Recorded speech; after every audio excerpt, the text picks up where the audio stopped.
Niagara Falls. The very mention of it brings thoughts of breathtaking beauty and picture-perfect waterfalls. The falls, which are actually 3 different waterfalls, the American, Bridal, and Horseshoe Falls, straddle the US and Canadian border. The falls have long been a popular destination for newlyweds and sightseers alike. But did you know that the region offers other awesome places to explore? Let's take a look at 3 of those fantastic spots. Number 1. Whirlpool State Park. This one is for the nature lovers. Whirlpool State Park, located along the Niagara Scenic Parkway, is a free park that offers 2 different levels to enjoy. The street level, which has picnic tables and seating areas, overlooks the Niagara River and the Whirlpool. The lower level offers a hiking trail alongside the river. If you are feeling adventurous and you have time to explore, the trail at the base of the gorge connects to the Devil's Hole Trail 2 miles downstream. You can get to the trail at the base of the gorge via 300 feet of trails and steps. That's a lot of steps. The steps are located in both the Whirlpool State Park and the Devil's Hole State Park. Number 2. 3rd Street Art Alley. This one is for the art lovers.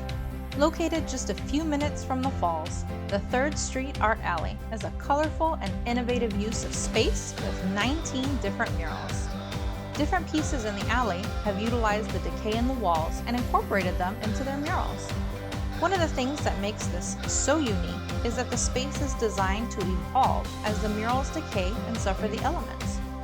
If you visit the art alley one year and return the following year, there may be different murals on the walls, so you never know what you're going to see. Number 3. Fort Niagara. This one is for the history lovers. Fort Niagara, located a few miles away from Niagara Falls, is the site of extensive history that spans the French, English, Native Americans, and the US government.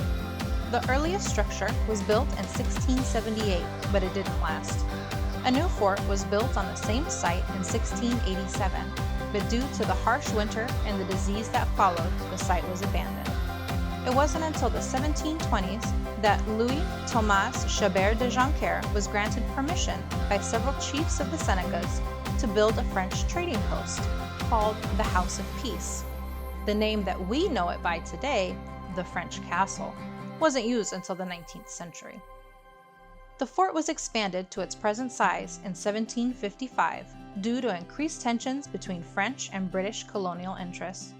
In July 1759, the fort fell to the British during the 19-day siege of the Battle of Fort Niagara.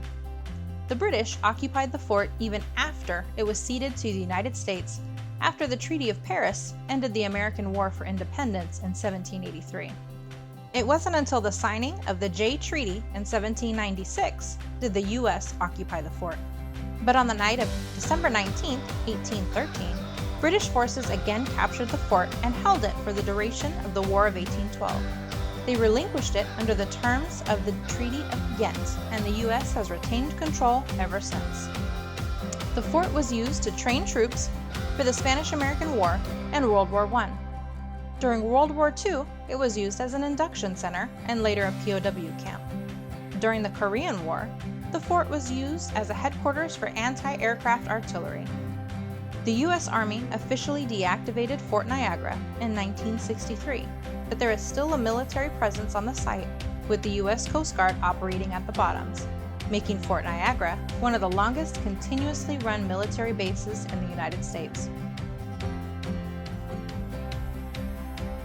So, as you can see, there's more to the area than just the falls. Don't get me wrong, the falls are absolutely amazing. But once you're done being awestruck, venture to some other sites to continue your adventure. You will quickly find that there is something for everyone. Please do me a favor and hit the like button on this video, and please don't forget to subscribe to the channel. Thanks for watching, everyone. Until the next adventure.